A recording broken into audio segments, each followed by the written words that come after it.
Hello, hello, hello. Welcome back to another episode of Learn English with Podcast.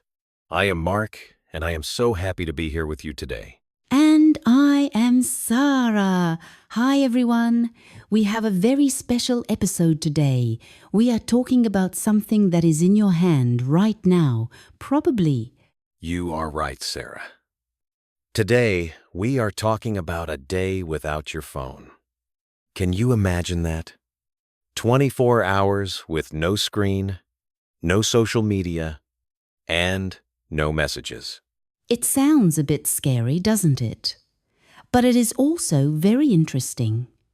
We want to help you learn English while we talk about this modern challenge. Exactly. People use phones for everything today.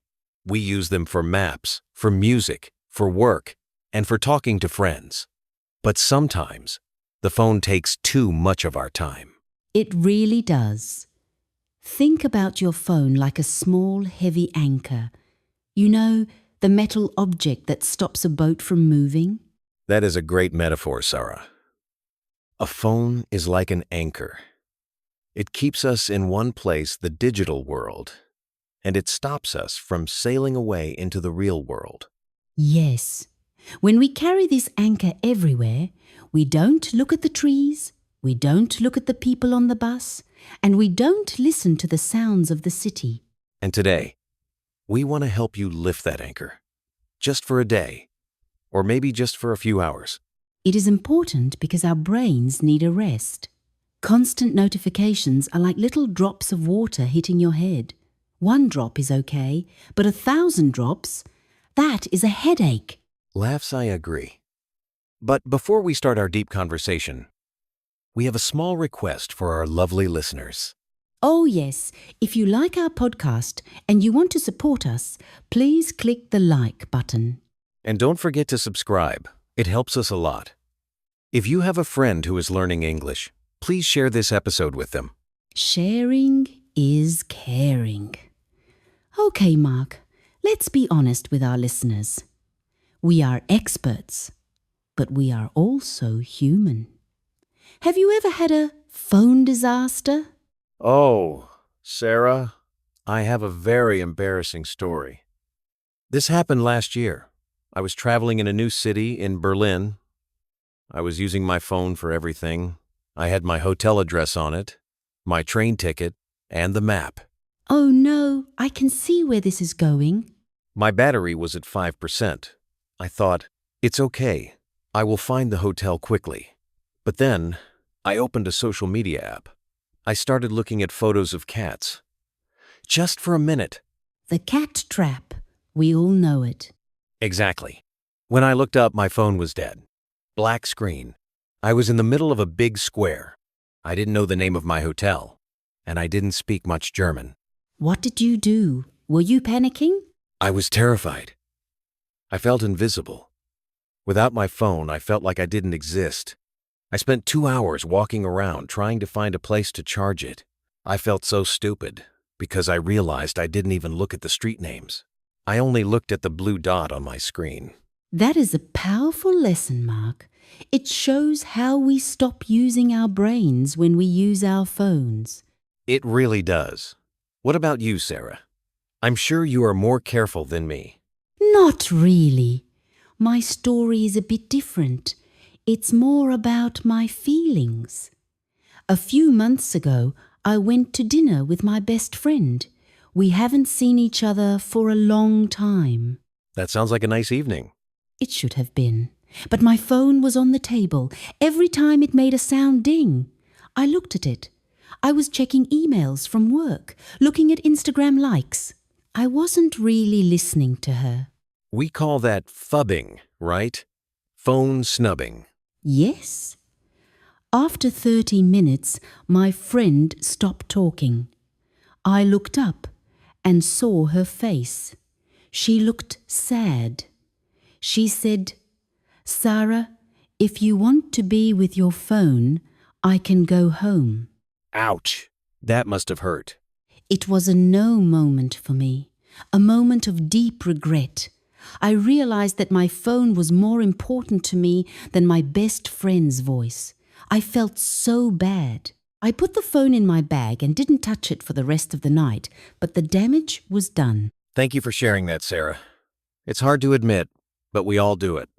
These stories show why we need to try a day without a phone. Exactly. So, how can we do it? It's not easy to just stop. You are right. Let's talk about some practical tips. I have one that I call the morning grace. The morning grace? That sounds very elegant. Tell me more. It's simple. When you wake up, do not touch your phone for the first 30 minutes. Most people check their phones in the first 10 seconds. I am one of those people. I check my alarm and then I check my messages. Try to change that. Instead, drink a glass of water, look out the window, or just breathe. It gives your brain a calm start. If you check your phone immediately, you are starting your day with other people's problems. I love that. My first tip is related. I call it the invisible friend. Is it a ghost? No, it means your phone should be invisible. When you are at home, put your phone in a different room. If you are in the kitchen, put the phone in the bedroom. If it is invisible, you won't think about it every 5 seconds. That is very smart. If I don't see it, I don't want it. My next tip is for people who love colors. I call it the grayscale magic. What is grayscale? It is when you change your phone settings so everything is black and white. No bright red notifications, no colorful photos. Oh, I tried that. It makes the phone look very boring. Exactly. That is the point. Apps use bright colors to make us want to click. If the phone is boring, you will use it less. You will look at the colorful world around you instead. That is a great trick. Okay, here is my third tip. I call it the paper map adventure. Using paper? Like in the old days? Yes. One day a week, try to go somewhere without using your GPS. Write the directions on a piece of paper or just try to remember the way. That sounds like a challenge. What if I get lost? If you get lost, you talk to people. You ask for directions. It's a great way to practice your English too. You interact with the real world. I like that a lot. My final tip is the notification diet. A diet for the phone? Yes. Go to your settings and turn off all notifications except for the really important ones, like calls from your family. You don't need to know every time someone likes a photo or sends a generic email. So, your phone becomes a tool again, not a boss. Exactly. You decide when to check it. The phone doesn't decide for you. These are such good tips, Mark. I feel more confident about leaving my phone at home now. Me too. But let's take a moment to look at some of the words we used today. It's time for our word tour. I love the word tour. We used some interesting English words today. For example, we talked about being distracted. Oh, yes. To be distracted means you are not focusing on what you should be doing, like when I was looking at cat photos instead of finding my hotel. Laughs. Yes. An example would be, I was trying to study, but the loud music distracted me. Another word we used was addictive. We said phones can be very addictive. That means something that is very hard to stop doing. You want more and more of it, like chocolate or video games. Right. You can say, social media is very addictive because we always want to see new posts. What about the word mindful, Mark? We mentioned being more present. Mindful is a beautiful word. It means being fully aware of where you are and what you are doing.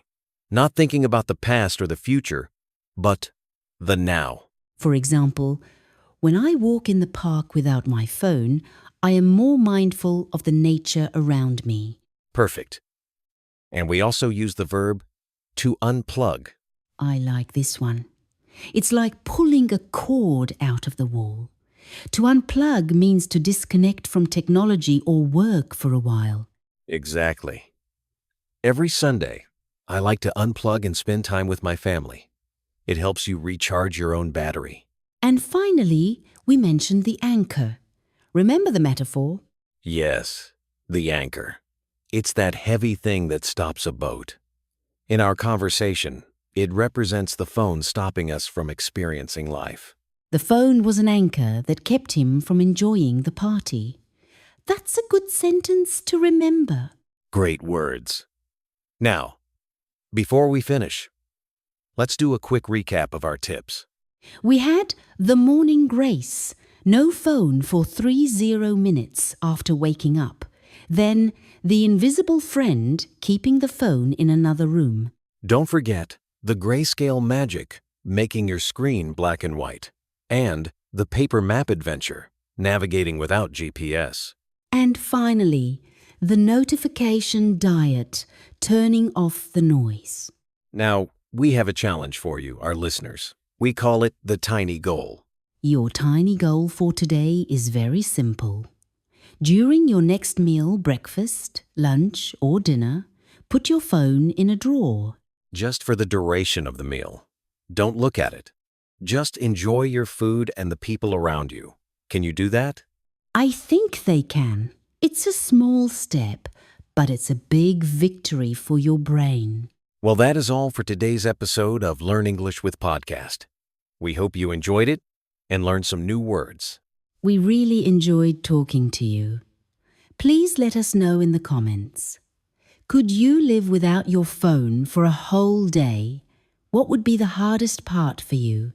We love reading your comments. Thank you for listening. Stay mindful and see you next time. Bye-bye, everyone.